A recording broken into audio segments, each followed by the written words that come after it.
Yun guys, after duty, dumuretso tayo dito para mag-relax. Ayun guys, kitang-kita mo naman ang ganda, no?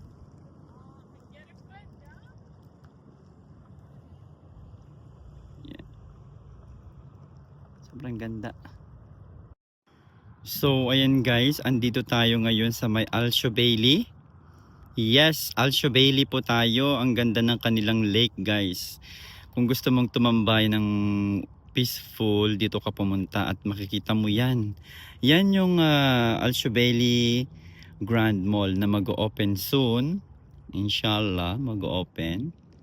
Tapos, tingnan mo naman yung likod niya. Ang ganda guys. Napakaganda dito sa may Alsio Bailey.